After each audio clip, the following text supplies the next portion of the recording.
যোহনের এই মহান ঘোষণাটি দেখুন। আপনাদের মধ্যে যারা বলেন ঈশ্বর চান না কেউ সমৃদ্ধ হোক, যে তিনি মানুষকে ক্ষুধার্ত ও খালি পেটে থাকতে দেখতে ভালোবাসে, যে তিনি চান মানুষ জরাজীর্ণ বস্ত্র পরুক, বস্তিতে বাস করুক ও সর্বস্ব থেকে বঞ্চিত থাকুক, এমনকি দশমাংশও দিতে না পারুক। ভাইরা, এসবই বাজে কথা। 3 যোহন 1 অধ্যায় যা লেখা আছে তা দেখুন। প্রিয়তম, প্রার্থনা করি যেমন তোমার প্রাণ কুশল প্রাপ্ত, এই তো সব কিছুর ক্ষেত্রেই তাই হোক।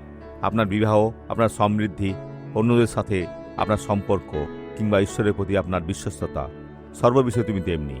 ঈশ্বর চান না যে আপনি অসুস্থ হন, বরং তিনি চান আপনি সুস্থ থাকুন। তেমনি কুশল প্রাপ্ত ও সুস্থ থাকো। যদি আমার আত্মার উন্নতি না হয় তাহলে এর কিছুই ঘটবে না। ডক্টর সোয়ারেস, এমনটা কি হতে পারে যে এটাই কারণ যে আমি প্রার্থনা করেও সুস্থ হচ্ছি না? হতে পারে আপনার প্রয়োজন ঈশ্বরের সাথে কিছু কথা বলা, আপনার হৃদয়কে উন্মুক্ত করা, যাতে তিনি আপনার কাছে আসেন। আপনি আনন্দে অশ্রু ফেলবেন এবং তারপর ঈশ্বরের কাজ করতে এগিয়ে যাবেন। আমরা এখন প্রার্থনা করব। পিতা, আমি তাদের সকলের জন্য প্রার্থনা করি যারা অসুস্থ, যাদের সমৃদ্ধির প্রয়োজন, যারা তাদের দাম্পত্য জীবনে আশীর্বাদ পেতে চায়। কারো কারো এখনো সন্তান নেই। ঈশ্বর, তাদের একটি সন্তান দিন। হে শয়তান, আমি তোমাকে এখনই বিধান দিচ্ছি, এই ভাই থেকে বেরিয়ে যাও, এই বোন থেকে বেরিয়ে যাও, এই লোকটার কাছ থেকে বেরিয়ে যাও, যিশুর নামে। আর আপনি বলেন আমেন।